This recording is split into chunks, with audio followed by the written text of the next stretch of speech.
Hello, I'm Adam Rosen.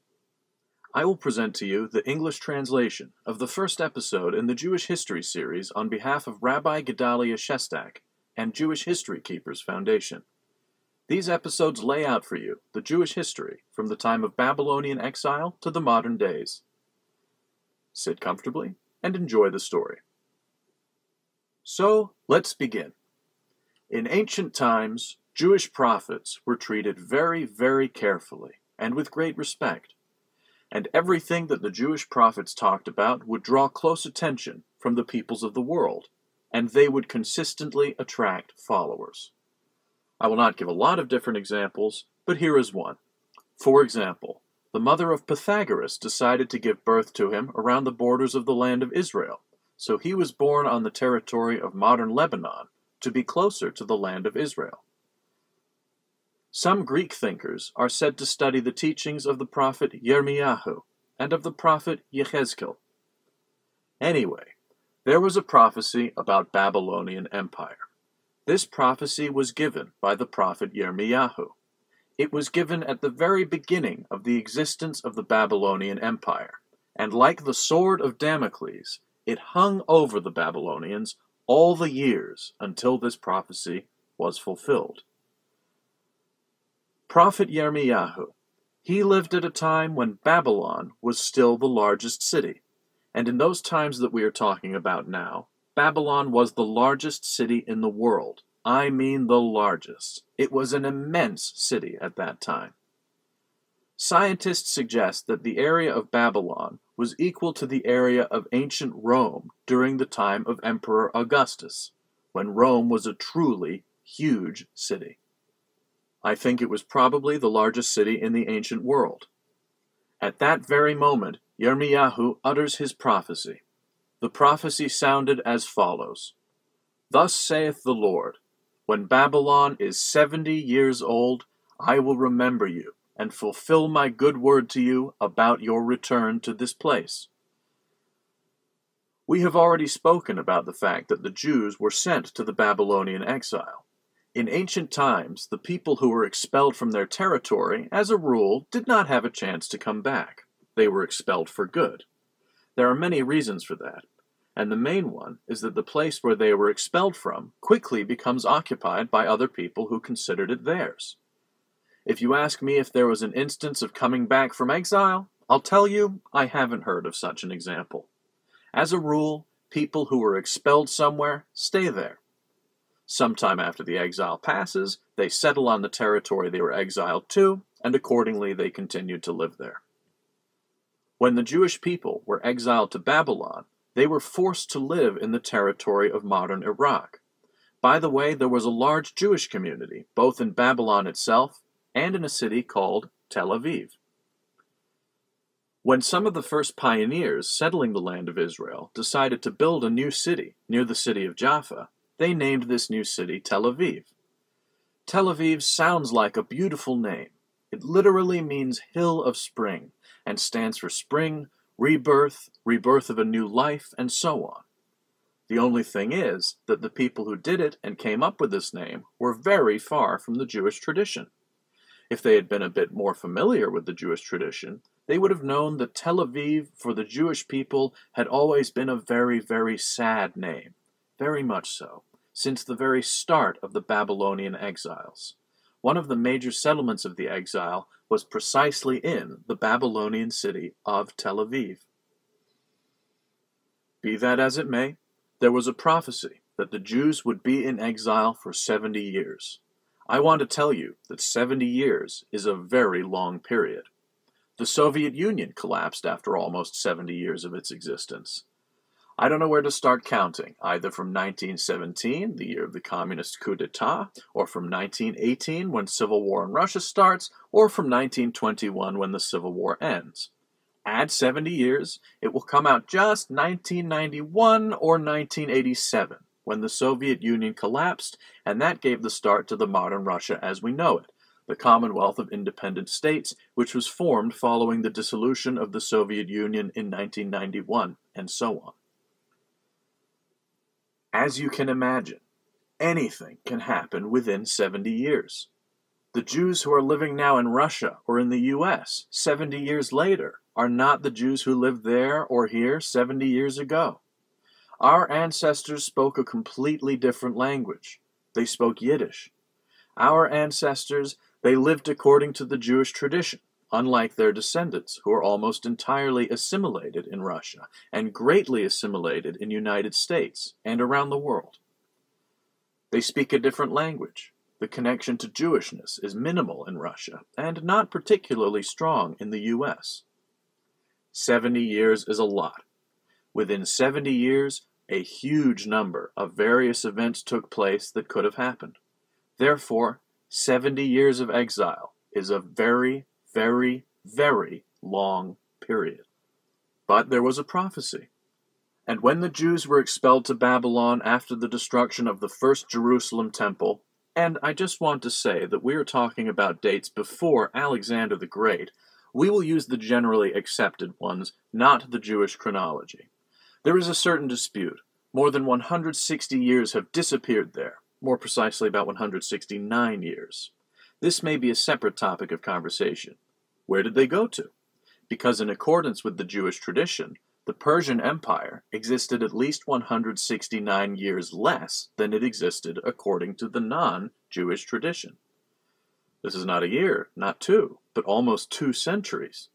This is a very interesting conversation, a research topic. Many are engaged in this, and we will not get into this discussion now. Let's just talk briefly of those dates that are given in academic circles. Be as it may, in 586 BC, when the Jerusalem temple was destroyed, the Jews were exiled to Babylon, and the Babylonian exile began. The book of Daniel says that there were, by and large, 2 exiles. 18 years before the destruction of the temple, Nebuchadnezzar, who had just begun to rule the great Babylonian Empire, came to Jerusalem, where there was a king whose name was Jehoiakim, took him and a lot of other people captive. In particular, he took both prophet Daniel and the prophet Yehezkel, and so on. The first part began in 604 BC, when Nebuchadnezzar captured some of the inhabitants of Jerusalem and drove them to Babylon. But Jerusalem was not destroyed, and the temple existed for another 18 years. And the second part, when under the last Jewish king from the dynasty of King David, Tzidkiyahu, Nebuchadnezzar breaks into Jerusalem. On the 9th of the Jewish month of Ava, 586, he destroys Jerusalem, burns the temple, and turns Jerusalem into ruins. And there the second exile begins, and the Jews began their presence in Babylon. So there was always a question among the inhabitants of Babylon hanging above them. A prophecy was given, and the prophecy was given by the prophet Yirmiyahu. Not only Jews knew who the prophet Yirmiyahu was, but representatives of other nations also knew. There was a prophecy that in 70 years the Jews would return to their home. This prophecy, by the way, was known not only by Jews. The Babylonians also knew it, and by and large, the Babylonians were afraid of this prophecy. It is known that the last Babylonian king, who calculated these 70 years, calculated incorrectly. No one knew where to calculate from. They believed that 70 years had passed, and nothing had been realized. The Jews could return from Babylon only when Babylon collapsed, and the people of the Babylonian kingdom believed that the Babylonian Empire would exist forever. Anyway, the Jews also had a question. From what moment to count? After all, there were, by and large, 2 expulsions. One exile is the first, which was under King Jehoiakim. It was 604 BC. If 604 is subtracted from their 70 years, then what will you get? 534 BC. This is the first date. But there was a second exile, 18 years later, in 586 BC, when the temple was destroyed. And when there was a second exile, if you subtract from there minus 70 years, this will turn out to be a different date. This will be the 516th year before the new era.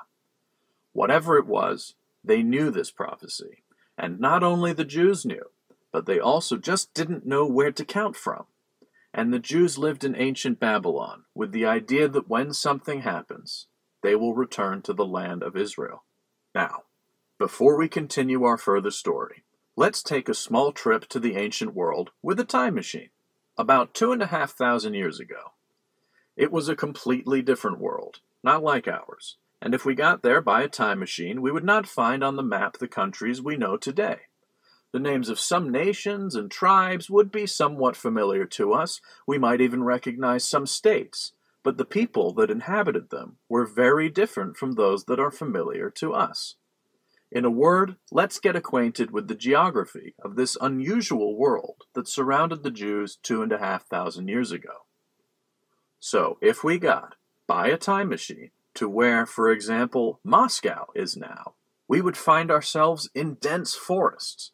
The Slavs were not here yet. Finno-Ugric tribes who lived here in a later period, it's not clear whether they lived here at this time or not. Be that as it may, on the territory that we know as the territory of modern Russia, there were no states at that time. Only on the territory of Central Asia, we will see some separate states. The territory of Russia, Ukraine, Poland, Germany, Austria, Holland, in a word, most of the Europe we know, was covered with forests and had a semi-wild population. If we moved by car, if we assume that we had a car 2,500 years ago, on the territory of modern Italy, then Italy would be very different from the Roman Empire that we know from textbooks.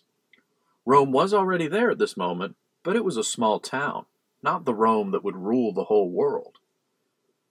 Where did civilization exist? Civilization existed mainly not on the territory of Europe, but on the territory of Asia. It is there that we will meet the people that we will talk about. Let's take the territory of modern Turkey. If we reached modern Odessa, the very famous port city, now on the territory of modern Ukraine, we would certainly not find it there. And although the first colonies began to appear in the Crimea, civilization will come to the Sea Pearl a little later.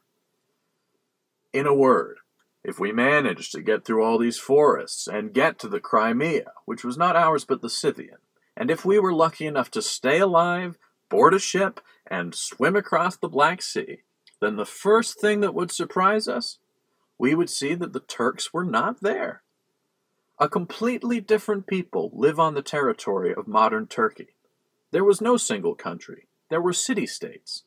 Who lived on the territory of Asia Minor, on the territory of modern Turkey? What people? Turks? Arabs? Kurds? There were no Kurds either. On the territory of modern Turkey lived not Turks, not Kurds, and not Arabs, but Greeks. This territory was Greek. There were a huge number of Greek city-states. There was no single country. The cities were entirely disunited. Anyway, each of these cities was a separate state. This was the territory of modern Turkey. Now we begin to move further inwards. Iran borders the territory of Turkey. And this is where a more interesting thing begins. During the period that we are now talking about, remember, we are in a time machine in the 6th century BC. Some very interesting events took place on the territory of Iran. The fact is that Semitic peoples had always lived on the territory of Iran. In general, the entire Middle East, it was practically totally inhabited by Semitic peoples. There were a lot of Semites. These are the Babylonians, these are the Syrians, these are the Phoenicians. In general, there are many descendants of Shem, many Semitic peoples who inhabited this territory. Around the 9th century BC, Aryan tribes began to invade the territory of modern Iran. The Aryans are not Semites. They are a separate people. Aryan tribes are beginning to settle in the territory that will now occupy the territory of modern Tajikistan and the territory of modern Iran. They create their own state there, which will be called Media. Perhaps you have heard of such a state. The capital of the state of Media was called Ecbatana. The Media was an Aryan state, and the Aryan people lived there. And here's an interesting thing. The fact is that Iran, for those who do not know, began to be called Iran only in 1935. Until 1935, Iran used to be called Persia. And it got the name of Iran following the advice of the German government, because the German government was negotiating with the Shah Reza Pahlavi, who was the head of Persia. He was told, listen, you shouldn't be called Persians. In fact, Iran is translated as the country of the Aryans from the Persian language. Iran is the country of the Aryans. In Germany, it was the time when the Aryan ideology was developing, although the relation the Germans had to the Aryans is not clear. Tajiks, they are really Aryans, and Iranians, Persians, they are really Aryans. And the Germans, this was already a sick fantasy of those who invented it. But Iranian people really were the real Aryans. So the German government said, how is this so? The state itself was once called the country of the Aryans, and you are called Persia. And then Shah Reza Pahlavi in 1935 decided that the state should no longer be called Persia, but instead it would be called Iran. This is how Iran appeared. So on this territory, modern Iran, various Iranian, not Iranian, but Aryan tribes began to settle. They created a country called Media, and the capital of Media was the city of Ecbatana. Approximately 100 years before the described events, it was about the 8th century BC, another Aryan tribe invaded the territory of Media. The new invaders were called the Pasargadai. It was a semi-nomadic Aryan tribe. The head of the Pasargads was a man whose name was Achaemen. And then for centuries, the heads of the Pasargadai were the descendants of this very Achaemen. Hence these kings will be called Achaemenids. Therefore, all Persian kings will be from the clan of Pasargads. These were the same Achaemenids that descended from Achaemen. Pasargadai was an Aryan tribe that started to live on the territory of Media. They were all Aryans. They were all disunited. Media was a large country. It had many vassal countries. Then Assyria enters the world arena and captures everyone, captures the territory of Babylon, captures Media. Then Assyria bursts like a soap bubble. And when Assyria burst like a soap bubble, then everyone begins to take apart the legacy that remained from Assyria. And in the Middle East, its territory is being taken by two countries. One powerful country is Babylon, and the other one, Media. Babylon is taking over large territories that Assyria once had. This is the territory of modern Iraq, Syria, the territory of modern Israel, and so on. And Media, it captures the territories in which the Aryans lived, and such an independent state was formed, which was called Media. Therefore, by the time we are talking about now, there are several peoples in the Middle East. An Aryan enclave on the territory of modern Iran, which was called Media, Babylonia, in which various Semitic tribes live. Well, and Egypt, which is further away, which now by the 6th century was not in its best prime. So, from this moment on, our story begins. Herodotus found himself in these territories almost more than 100 years after the described events. He took various interviews with those who might still know something, read some books, and could describe the course of events that happened there. In Egypt, he spoke with Egyptian priests. In Persia, he spoke with the Persians, etc., and he created some resemblance of a definitive story. I don't know whether the story we are going to tell is a legend or not. I am narrating it just the way I have heard it.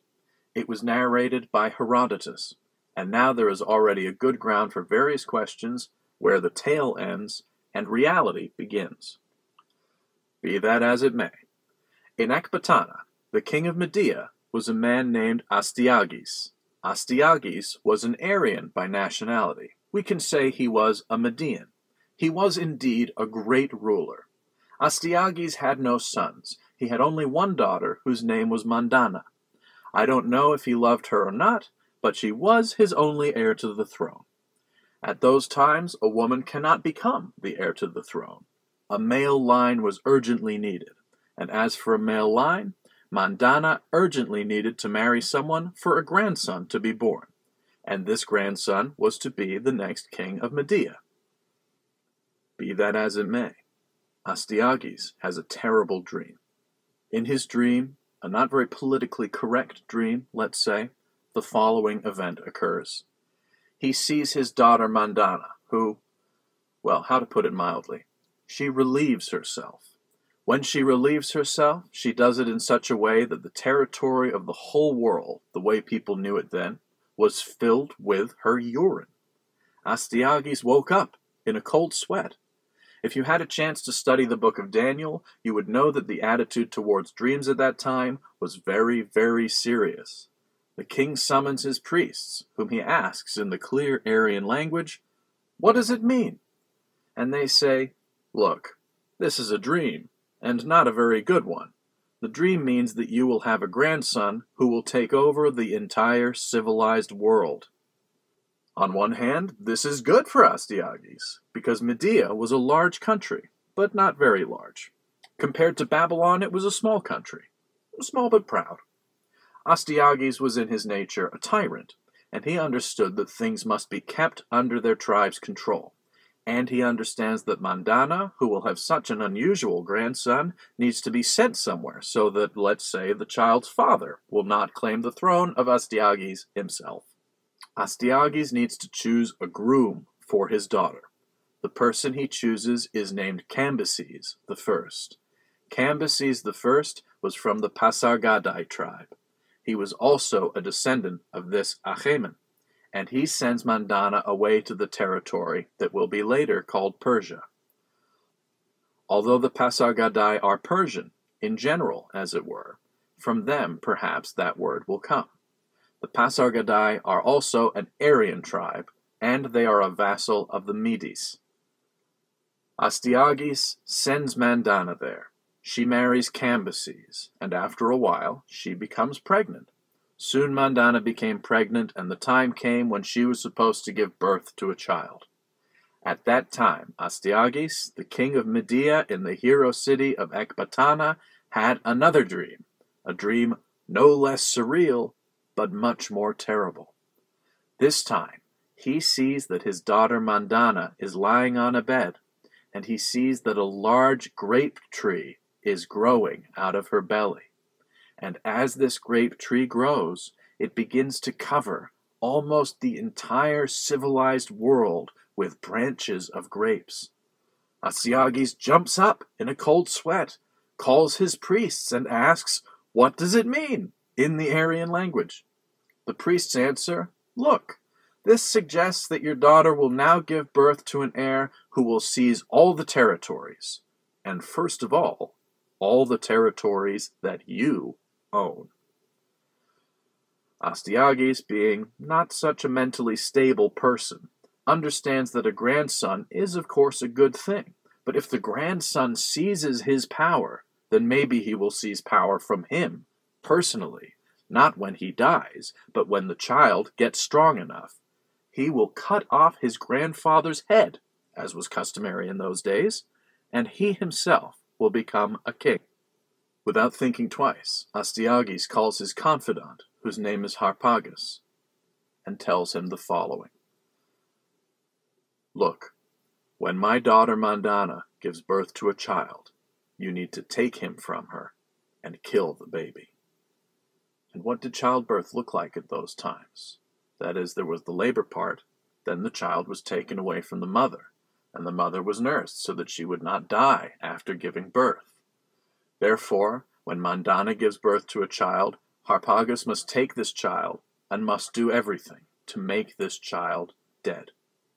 Whatever it takes, you must take the child and kill him. As for Mandana, you can replace him with another dead child, or simply say that the child died during childbirth, and that's it. To say that Astyages chopped off the branch on which he was sitting, well, probably, because then it turned out that he had no heirs. But for Astyages, it was better not to have heirs than to have an heir who sooner or later would seize his power and most probably cut his head off his shoulders.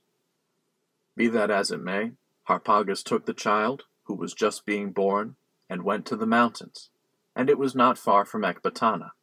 In general, Iran is a mountainous country. In the mountains he meets a certain shepherd, and says to him the following: "Look, I have a baby here. By order of the king, a very secret order, you must somehow destroy it. Throw it in the forest. Let the wild animals eat it, whatever. And you have to bring me proof that it really happened." The shepherd walks with this child, not knowing what to do, comes to his home, and at that moment his wife also gave birth to a child, and she gave birth to a stillborn child. And he comes up to his wife and says, "Our child has died. Here is a living child." His wife says to him, "Listen, why do we need to kill the child? Take this dead child and tell Harpagus that here he is. That is, that dead child. We will take the living child for ourselves." Well, the shepherd buys into it, replaces the child, puts his dead child in the forest, and wild animals eat the dead child there. And the shepherd's family names the child Koresh, and that was his name in the Aryan language.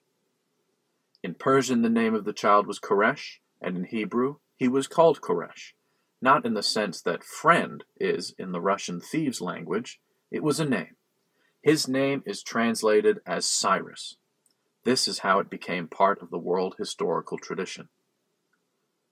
When our sages ask why his name was Koresh, they said that his name was Koresh because if you remove the vowels, you get the word kosher, because he was a very kosher person. What could have happened that the Persian king became a kosher man? We will see this a little further. Anyway, Harpagus comes to this shepherd, says, "Where is the child?" The shepherd presents the dead baby. Harpagus brings the remains of this baby to Astyages. Astyages is pleased, rubs his hands, says that now everything is fine. Mandana is in inconsolable grief. Her child has died, and a little boy begins to grow up in a shepherd's family, whose name is Koresh in Aryan, and in modern English, Cyrus. Everything went on as usual. 10 years pass. In 10 years, a certain event occurs. What event? Children play a game. The shepherd's home settlement we refer to was apparently located near Ecbatana, the Medea capital city. Children play games. What kind of games? All sorts of games. When we were little, we had role games in Ukraine of the Red and White Army. In the United States, cowboys and Indians. But this was still in the previous millennium. Now probably children in those areas of Iraq are playing, I don't know, games of Syrians and local troops, ISIS and US troops, and so on. Anyway, they also pretended to be someone and played role games. Whenever there is a boys' game, you always need to elect a commander. Well, in this children's game, Cyrus, or Koresh, is elected commander. Or rather, he is elected king. That's the way a game goes. Children elect Cyrus as Tsar, and there was another boy playing that game, a boy who was the son of a great nobleman. While the children play, Cyrus plays the role of a king in this children's game and starts ordering everyone. You do this, and you do that, and you will do this. All the children listen, and the boy who was the son of a great nobleman says, "Listen, I'm done with you. I don't play such games. You are an utter slave, the son of a shepherd. And my dad has a house in here in Manhattan on Fifth Avenue. I'm a son of a vice president, and so on. So I don't play these stupid games." Cyrus, who assumed the role fully, calls the other guys playing and says, "This is a riot. Capture him and execute him." Well, childishly, not in a real sense. But they start to beat him. They beat him, he runs home crying, runs to his dad, says that this is impudence, the shepherd's son shouting that he is a king, and so on. That boy's dad, he was a noble at the court of Astyages. Be that as it may, on this day or the next day, he was at the feast that Astyages was hosting. And Astyages asks, "Well, what is happening in our kingdom?" And a nobleman says, Do you know what the slaves are up to? My son was recently beaten. We have a shepherd nearby. His son goes around saying, 'I am the king in all the games.' Well, it's all childish games, but my son got beaten. Here is what modern youth is up to. They probably watch too many violent movies and play too many violent video games." Astyages, who had some maniacal inclinations, takes this very, very seriously. As anybody would, Astyages calmed down over 10 years. He has no competitor. Mandana apparently did not have any children, or if there were, they must have been daughters. Whatever it was, he says, "How about inviting this 10-year-old to me? What is his name? Let's see if he is our friend or not." So, they invite Cyrus to Astyages. Astyages looks at Cyrus, or Koresh. He looks very much like his grandfather, and looks like his mother. He was worried, and says, "Who is your father?" Cyrus says, "There, John Smith." "Well," he says, "invite John Smith here." The father is brought in, this shepherd. The king asks, "Is this your child?" "Of course it's mine. It's my blood, your highness." "Well," he says, "now we will open your mouth, and you will begin to speak." They knew how to open their mouths. We remember Prophet Daniel. Nebuchadnezzar, when he was angry, said, "I will chop you all into pieces, then salt you, and make dogs and pigs eat you." In general, people then were without any trace of political correctness. Political correctness is a very modern invention, and for you to feel the atmosphere and the life of these days in the past, we will also deviate from political correctness a bit. Anyway, after a while, the shepherd confessed. He says, in fact, "The child is not mine, such a thing happened, here is Harpagus." He told everything. Astyages, again, he was such a maniac, hearing that Harpagus lied to him 10 years ago, invites him to the palace. He says, "Bring the eldest son of Harpagus, cut him up, and make soup out of him." And the son of Harpagus was stabbed to death. They made soup from him. Roast beef, sushi, I don't know what they made of him. In general, they made a big meal out of Harpagus' son. And Astyages invites Harpagus to visit him, and says to him, "Come to me, my dear Harpagus, for the royal supper." Harpagus takes great pleasure in coming to the king's supper. They tell him, "Eat." He eats. And then it goes as in the old joke. "Do you love snakes?" "No, I do not like them." "Oh, you just don't know how to cook them." The king asks, "Do you like my food?" Harpagus says, "Awesome food, great meat, delicious." And he said so in Aryan. And Astyages says, "Bring the remains of this meat." And the king's servants bring in on a big tray the head, legs, and arms of his son. Well, Harpagus was a Median man. He fully endured it all, kept a straight face, said nothing, and uttered only, "I obey everything the king commands." Be that as it may, Harpagus ate his own son. This is how the king punished him for deceiving him. Now, Astyages doesn't know what to do with Koresh. He summons his priests and asks them, what should Koresh's fate be? They tell him, do nothing. Keep him alive. Why leave him alive? The fact is, they say, that the prophecy that was made about him has already come true. The prophecy was that he would be a king, and he was a king. When he was a king in children's games, he was elected king, he ruled, he was a royal person. That is, it is true he was a royal person. That is the prophecy. It came true. So you have nothing to fear from it. And Astyages leaves Koresh, Cyrus, alive, sends him home to what is called his fatherland, to the Pasargad tribe. And there he was with his dad Cambyses. Cambyses, who was sure that his son was dead, suddenly sees that his son is alive. So the grandson of Astyages begins to grow up.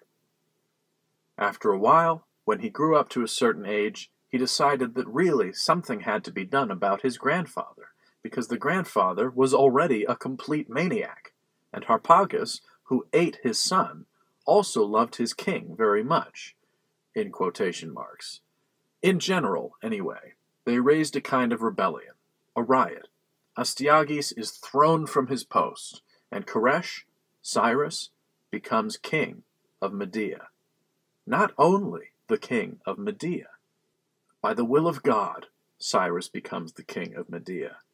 Media is called Madai in Hebrew, and Koresh himself was from the Pasargadae tribe, which is called Paras in Hebrew. Madai and Paras.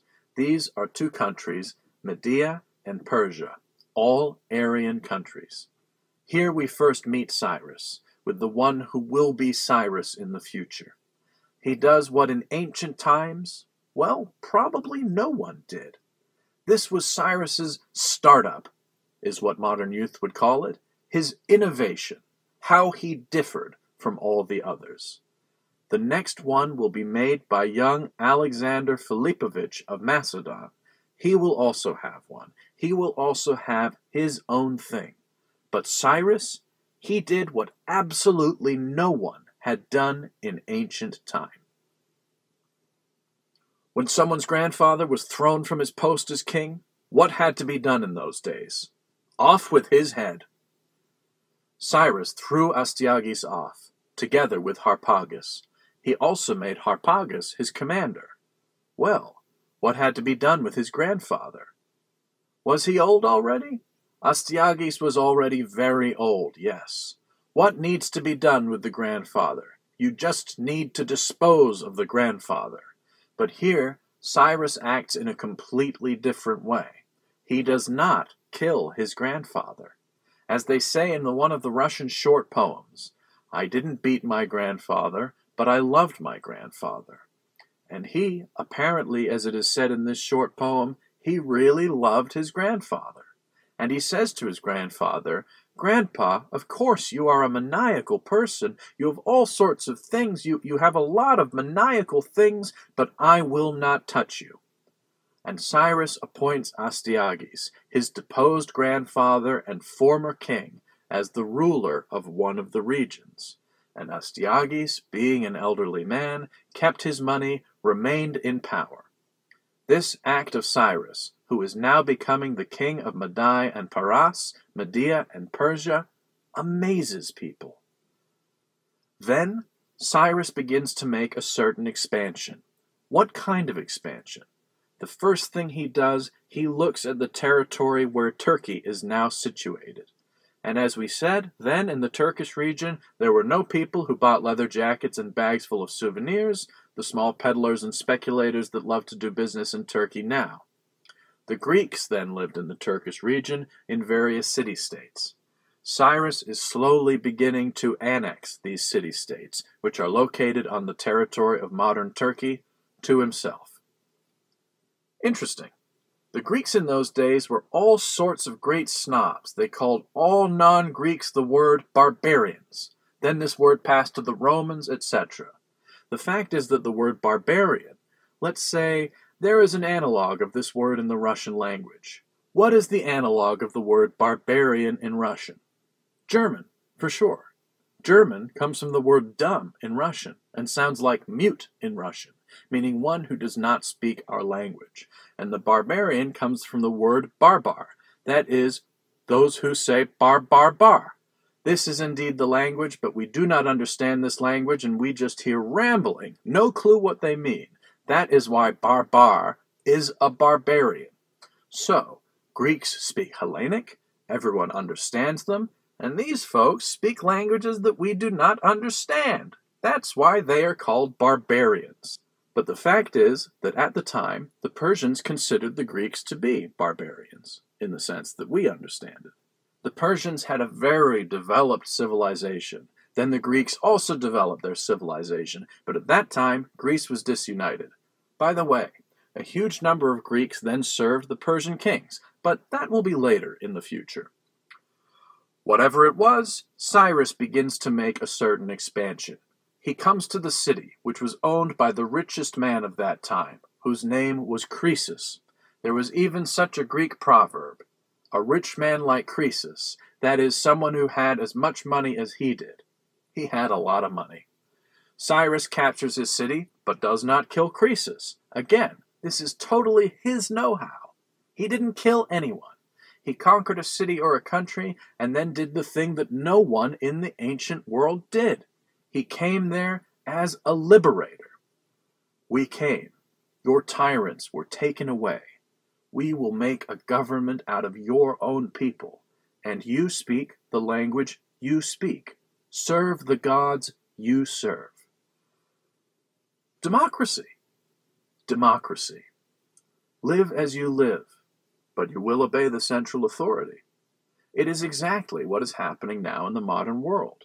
In modern Russia, there are many different republics, Tatarstan, Chechnya, and so on. On the one hand, these are separate states. They live there, they speak their own language, they have their own culture, but they belong to Russia. This is a kind of modern view of the world. This is how the modern world works. Cyrus was the first to implement this idea. This was his know-how, which no one in the ancient world had. Cyrus comes to this Croesus' city, a very rich city. His soldiers begin to loot this city as they go. Well, this is a well-known thing. Herodotus also describes it. They stand on the walls of this city. Croesus, together with Cyrus, they see that the whole city is being robbed by soldiers. They are taking money. There were immense riches in this city. Croesus stands completely calm, watching. And Cyrus is next to him, and he says, "Listen, it doesn't bother you at all seeing how this money is being extorted?" Croesus says, "Absolutely not." "How so?" "This is not my money any longer. This is your money. They're plundering your money now." And Cyrus immediately stopped the robbery of his city. But he leaves Croesus alive. This was Cyrus's know-how. The next country Cyrus directs his gaze to was no longer the Turkey territory with city-states which would each be captured individually. It was the huge Babylon, the Babylonian Empire. The Babylonian Empire at that time was seeming to burst to pieces. And Cyrus decides to do what, in general, only Cyrus could do. He decides to attack Babylon, to seize the Babylonian Empire. And oddly enough, he succeeds. He starts a war with the Babylonians. He approaches Babylon. By the way, it was almost impossible to capture Babylon. The fact is that the Tigris River flowed through the center of Babylon. Now it goes for many kilometers. The riverbed has changed. But at that time, the river was streaming through the very center of Babylon. Babylon was a gigantic city. Its fortifications, its walls were so impregnable that no army in the world could conquer it. Food in Babylon was stocked to last for decades to come. That is, the city could hold a siege for decades, and it would be fine. There would not even be hunger. One more thing to keep in mind. Since the river Tigris was flowing out from Babylon, then if the enemy army approached Babylon with the help of special floodgates, if they were opened, it was possible to make the river flow all around, and then Babylon would turn into an island. Then Babylon would have been impossible to conquer at all, because not only the walls would have guarded it, but also the river. The river Tigris itself would have guarded Babylon. Cyrus was Cyrus, and he decided to do the thing that no one could have thought of. What did he decide? He used the fact that the river Tigris itself flowed under the walls. But how? The depth of the Tigris, as they say, was 2 human heights, well, roughly speaking, 4 meters, give or take. Accordingly, the Tigris, it flowed into the city, and there was a small arch made in the city wall, a small one through which the river flowed. It was impossible to get into the city by swimming. There were also no submarines in the army of Cyrus at that time to swim along the bottom, but be that as it may, Sailing to Babylon this way was unrealistic. What is Cyrus doing? For several days or maybe weeks, Cyrus, in complete secrecy, decides to make various channels not far from the Tigris, a little further out. He closes these channels, closes them with special gateways. For what? In order to open these floodgates at a certain moment so that the Tigris would spread through these channels. It was a secret job, and he did it. And then one night, when the Babylonians, we will learn about this in the book of Daniel. In his palace, the last Babylonian king Belshazzar is having a huge feast. Suddenly, all the floodgates got raised, the river began to spread, and Cyrus's plan was so wise that it happened so that the river Tigris that flowed into Babylon dropped its level to almost 1.5 meters. Anyone can walk in 1.5 meters of water. This happens late at night. When the level of the river fell, a large detachment of Cyrus's enters Babylon late at night along the bed of this river. The Babylonians do not expect him to enter. The army of Cyrus opens the gates, enters Babylon, and Babylon was taken, practically without a fight. And now Cyrus also becomes king of Babylon. But then again, Cyrus was Cyrus. He had his own startup, which we talked about. What was the trick? He did not destroy Babylon, did not do anything wrong to the Babylonians. He says, I came to you as a deliverer. In fact, well, as you know, all the royal houses in the world, they give or take have some kind of kinship. So, Cyrus was Nebuchadnezzar's great-nephew, that is, he was his relative. And he comes and says, I am Nebuchadnezzar's grandnephew. That is, I am a remote relative, and I have some rights to the throne. I came to you as a liberator. I'm not going to touch you. I'm not going to ruin anything. I will rule justly and fairly. And everything that was robbed of you, everything that was looted, I will return everything. Even more, Babylon, says Cyrus, did great crimes, took prisoners, a huge number of different people from different countries, robbed these countries, brought them here, and they were slaves. I came, says Cyrus, to you as a liberator. Therefore, all people who have been captured in one way or another can return home. Not just returning home, but we will return their libraries to them, their watches and their wallets. We will return everything to them. That is, everything that was taken away, we will give back. This is...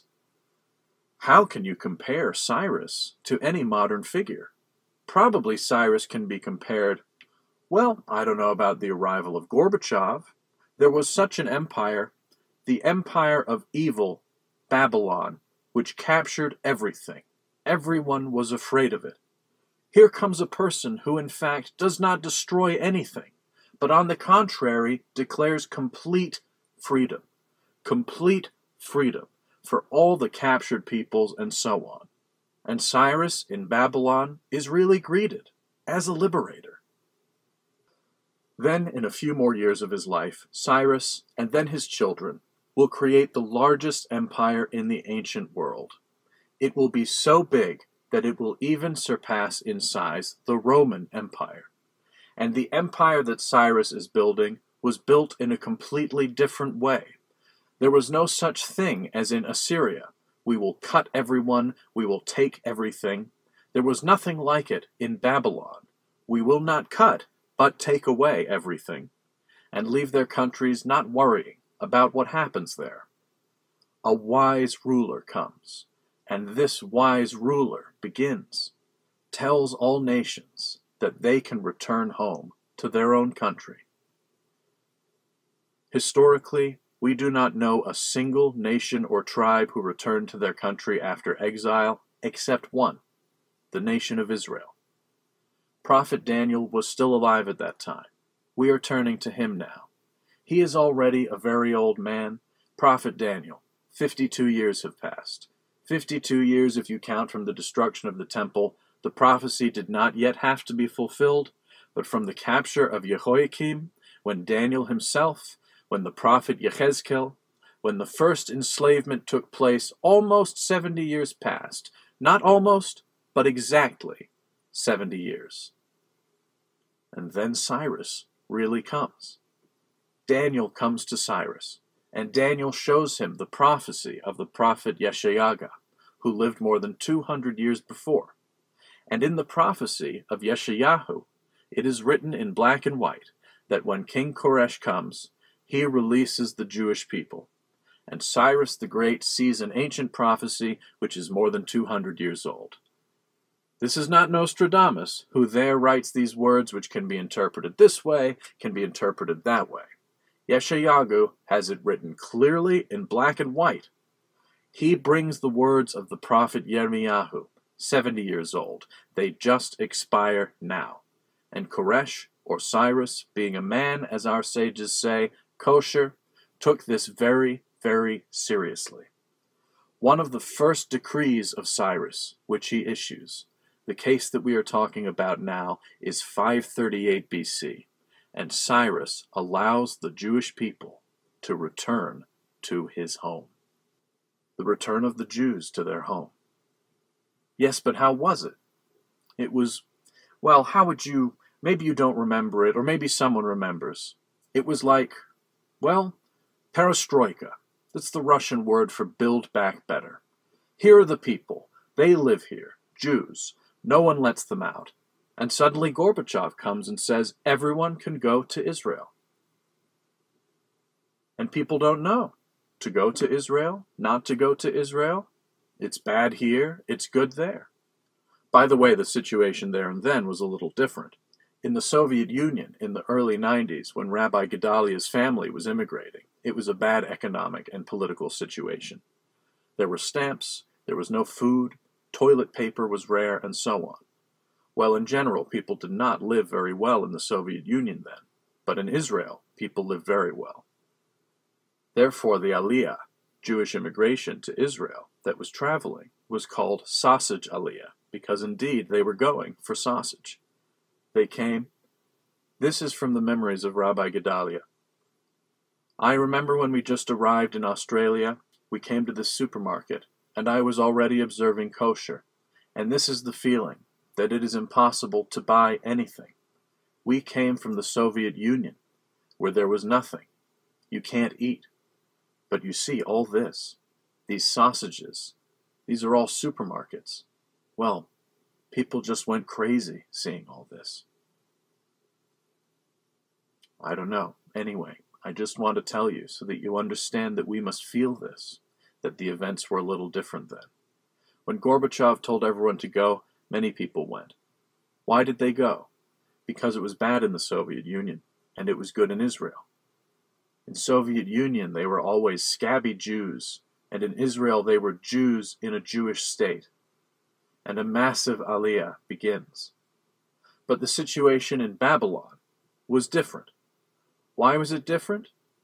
Jews for 70 years lived there as in the United States of America. The Jews in Babylon lived very well. And I'll even say, not just okay. They lived very well. Yes, Nebuchadnezzar was a bandit and robber. Yes, he there destroyed the temple. Yes, he brought the Jews there. But there were his descendants and Nebuchadnezzar himself. He, in principle, did not particularly oppress the Jews in Babylon. Do business, live, and so on. There was no concept of banks in ancient Babylon. Historically, when archaeologists began to excavate Babylon, it turned out that almost everything you can call what we would now call banks, in Babylon they were in the hands of the Jews. That is, everything was in the hands of the Jews. The Jews lived very well. They didn't just live well, they lived like American Jews, very, very well. And what happened then in Israel, on the territory of Israel? Jerusalem was in ruins. Moreover, the destroyed temple was in these ruins. Many of the Jews who had died were not buried. Their remains were still there. This city had been in ruins for 52 years. Jerusalem was a destroyed hill with the remains of houses that had been in ruins for 52 years. The entire land of Israel was in this state. And what happened in 52 years is the same as with modern Israel. As it were a holy place. A Russian proverb says it is never empty. It could not have been an empty place for 52 years. Who started to settle there? Other peoples. And these other peoples had already lived there for 52 years. Nobody spotted a Jew there. The second, third generation had already appeared, who always lived here. Like Arabs, they lived poorly, also like Arabs. They did not have a state there. Nothing. They did not care about Jerusalem, and so on.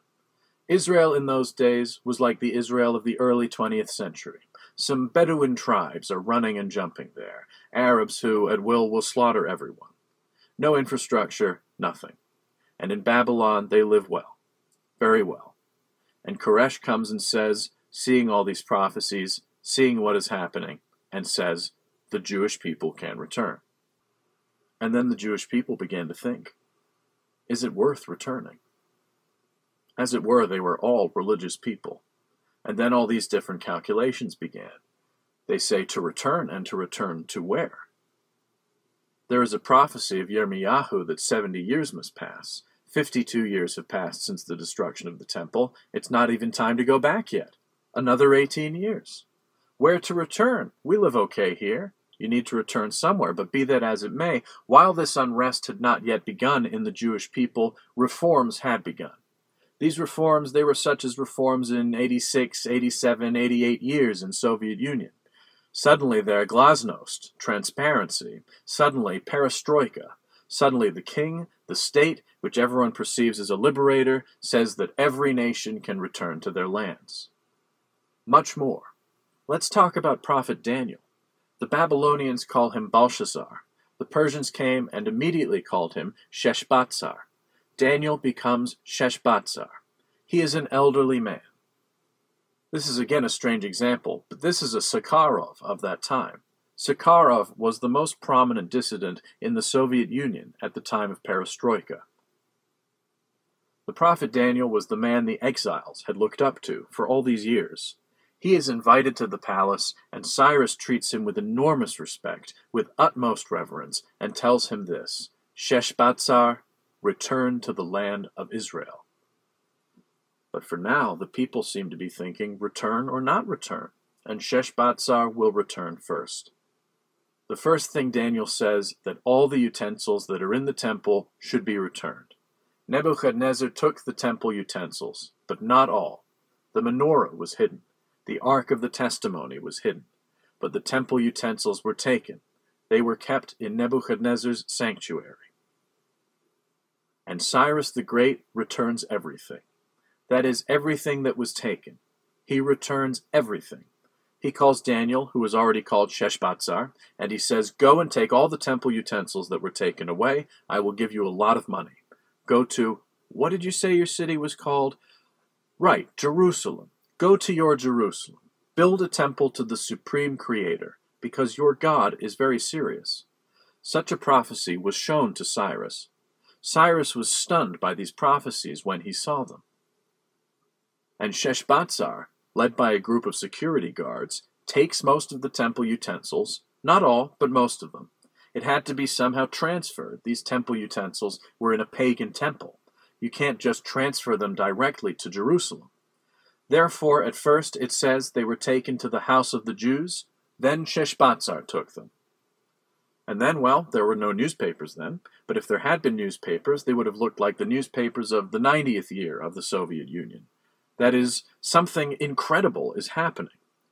Daniel, the man of legend, takes the temple utensils, which had been sitting around for 52 years, or, according to some estimates, 70 years. Daniel had been around there for 70 years. How old was Daniel? Daniel came to Babylon as a boy. 70 years have passed. Well, he was 13 years old when he came to Babylon, then he was already 85 years old. He is an elderly man. And he goes with all these temple utensils to the land of Israel. And everyone saw it, and everyone heard it, and a thing came up among people. And then the decree. Cyrus, Koresh, issues a decree. Every Jew, wherever he is in the Persian Empire, can take all the things that he has absolutely everything, and return to his home. Even more, Cyrus does even what Gorbachev did not. He says that maybe many do not have the money to start agriculture, raise it there, and so on. We will give money. Come back to your home. Jews, return to your home. How was Cyrus looked at? As a kosher. This was never the case in the history of the ancient or even modern world. And then there was the man whose name was Zerubbabel. Zerubbabel was said to be the great-grandson of the king Jehoiakim, who was then taken away for the first time 70 years ago in 604 AD. He was either a great-grandson or a great-great-grandson, but in any case, he was a direct descendant of King David. He and a man called Yehoshua, who will become the high priest of the newly rebuilt temple, begin to gather people to go to the land of Israel. Zerubbabel is a very important name, the man with the help of whom the return of the Jews takes place, Zerubbabel.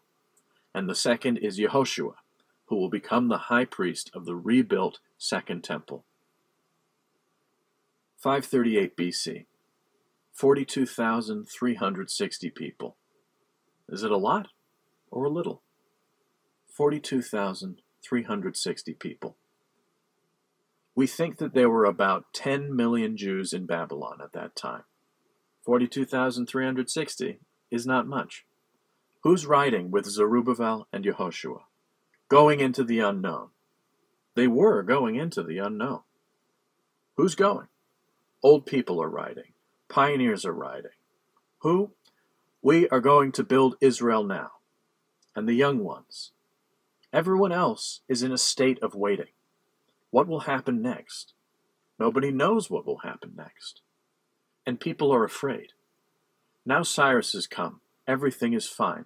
And when Cyrus leaves, everyone will have their heads cut off again. And here all people are at home. Everything is fine. And people start their calculations. The time has not passed yet. Still it is not time to return. 42,360 people. Interesting thing. Among those who returned, there were 4,289 Cohens. 4,289. And there were only 341 Levites. 4,289 Cohens and 341 Levites. Notice the ratio? 4,289 and 341. After all, there should be more Levites initially because Levites are a tribe and Cohens are a part of a tribe. Much more Cohens return than Levites. And here's a thing later, and after millennia, this distinction will be preserved. Go to any synagogue. Excuse me, do you have a Cohen? As a rule, there is a Cohen in any synagogue. Do you have Levites? Seldom. There are few Levites. Why? Because not all returned. 341 Levites and 4,289 Cohens. This ratio is approximate. It is kept to this day. Moreover, which Levites are returning? Disabled Levites return. Those Levites who return, as a rule, come back as old people. Young people come back, not so much. And old people return disabled. What kind of disabled people? Maybe someone remembers, although 52 years have passed, but this is not so much. Levites could have arrived in Babylon as a 20-year-old, and now they are 72 years old. They may also remember these Levites, even if they were 20 years old, sang in the temple. They are now 72 years old, and there are not so many of them because the temple was destroyed 52 years ago. So these Levites, many of them are disabled. Why disabled? Because these Levites don't have thumbs. And so they walk like this without thumbs. Why don't the Levites have thumbs? They cut their thumbs off themselves so they wouldn't be able to play music. They cut off their own fingers. Psalm 137 tells us about this. By the rivers of Babylon we sat and wept. A well-known psalm that almost everyone knows. Where did you sit and cry? In what city? In Tel Aviv. The pioneers, when Tel Aviv was to be called Tel Aviv, they did not know this story because they knew next to nothing. By the rivers of Babylon we sat and wept. In Tel Aviv, in the city of Babylon, when we were thinking of Zion, when we were reliving memories of our lost homeland. On the willows around us, we hung down our kinoras. What are kinoras? Harps, played by the Levites. And the Levites in those days were considered the best singers in the world. They were musicians, and they were singers. When they performed in the Jerusalem temple, it was something utterly extraordinary. We hung our kinoras there because our capturers demanded this from us. The Babylonians demanded chants and mocked us, "Sing to us some songs of Zion." The Babylonians treated these Jews the same way the Nazis treated Jews in concentration camps. They took great musicians who were there and said, "Play for us, play, make us laugh." All of them were in the gas chambers, but they arranged concerts. There were big, big ones. In the concentration camps, there were people who then all died, but they were great musicians, and they played for both the prisoners and Germans. Play for us. So they sang for the Levites, "Sing for us these songs of your temple, which we have now destroyed." And all the Levites united, cut off their thumbs, so that it was impossible to play the lyre. And here they are, these 341 Levites, together with Zerubbabel and Yehoshua. 42,360 people set off on a journey. They hit the road, and there is already Daniel, who arrived there shortly before, with the temple utensils. The prophet Daniel came to Jerusalem, and in Jerusalem there is nothing, ruins, just ruins. And he is under guard with these temple utensils, waiting for the Jews to begin to return. And now these 42,000 people come. What do they see? They see horror in front of them. The country had collapsed. The cities had been destroyed. There are different people walking around with the words, "Who are you here?" "We are Jews. We have always lived here." "No, we have always lived here. Who you are, we have no idea. We live here. This is our country. Your grandfather. Did your father live here? No. Did your grandfather live here? No. And I have always lived here. And now you come to kick me out of my territory." This thing happens again, this story, it is very, very close to us. It is very close to us. And here they come, and some of them settle in Jerusalem. Again, what does it mean to settle in Jerusalem? What is Jerusalem? A pile of ruins. There are no walls. And if there are no walls, it means that any person will simply come to you at night and stab you. And there were a lot of such people there. And these 42,360 people, Zerubbabel says, everyone returns to the city from which he came. And there were few of these cities. There were descendants from these cities. What city are you from? I am from Beit Shemesh. He comes to this Beit Shemesh, and there is no Beit Shemesh. There are only ruins. And here it is, several families. They begin to restore this Beit Shemesh. And you need to eat something. It will be necessary to sow a crop of some kind. The people around you, who are against you, they look on with suspicion. But be that as it may, the first settlers decide to do the main thing. They understand that if they start returning to the land of Israel, the first thing they need to start doing is to start rebuilding the temple. On the first Iyar, Jewish month, 538 BC, begins the restoration of the temple, which had been in ruins for 52 years. What kind of day was it when the temple was getting rebuilt?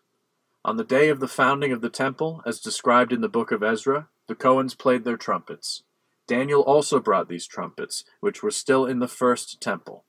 The Levites, the young Levites, not the Levites who were without fingers, but the young Levites, whom the old men taught something, played the lyre and cymbals, and sang.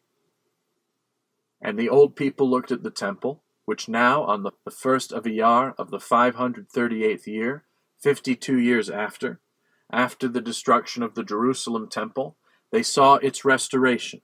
The old people stood and cried, and the young rejoiced. And when they approached the old people and asked why they were crying, they said, "We remember the temple that was then. We remember Jerusalem that was then. What's going on now? Ruins, ruins. Almost all of the Jewish people in Babylon. There is a small part of the Jews here. We are starting to rebuild the temple." There were no workers. Materials are just starting to be ordered.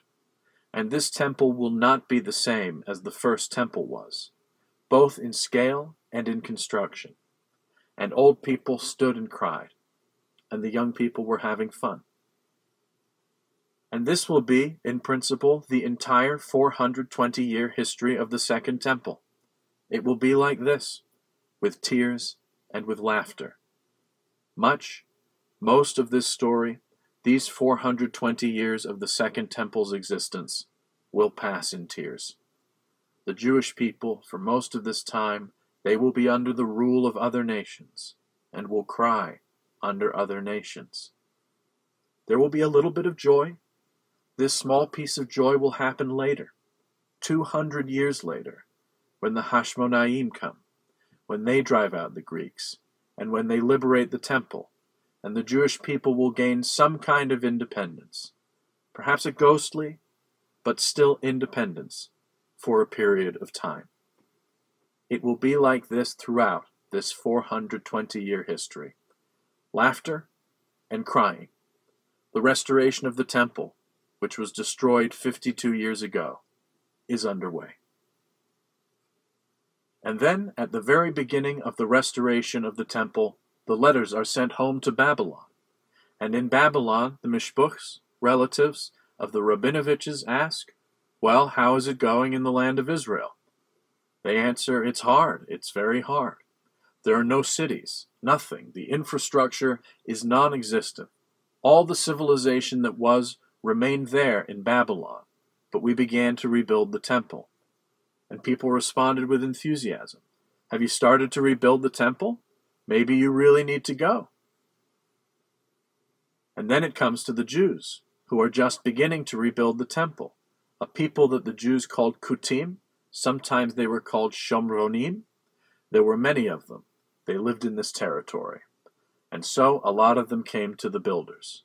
The first person they come to is Zerubbabel. They say, we are also Jews. You are Jews and we are Jews, just like you. More precisely, we are even more Jews than you. Are you rebuilding the temple? It is perfect. We also want to restore it with you, and we will do our best for you to quickly restore it. We have very, very many people, and we will help you with everything. Zerubbabel says, no, you will not rebuild the temple with us. And here begins a story that will lead in the future to the events of Purim, and to further events that will occur, because the temple and its construction will now be suspended for a long 18 years. The construction of the temple was suspended for a terrible 18 years. On this I think we will end today, and the next lesson we will just start with this. Who are these Shomronims, why they were forbidden to build the temple together with the Jews, and what happened later. So today we stop. After 52 years, the Jews began to rebuild the temple. Further history in the next series. Thank you for your attention. Afterward, Rabbi Gedalia Shestak was born in Kiev. He started to be an observant Jew in 1992, although he has been engaged in the search for the meaning of life since 1988. That was the first time, in 1988, when he visited an underground Jewish library. He was 16 years old at the time. In the early 90s, Rabbi Gedalia immigrated with his family to Australia. He lived in Melbourne. He studied at the yeshiva and the university. In parallel, he conducted a series of Jewish programs in Russian on Australian television. In 1998, he came to Eretz Israel. He studied at yeshivas and led the Jewish community in Petah Tikva. Since September 2001, Rabbi Gedalia Shestak lives in Moscow, where he is leading the Moscow community called Dor Reveh, fourth generation. Rabbi Gedalia has 2 higher educations.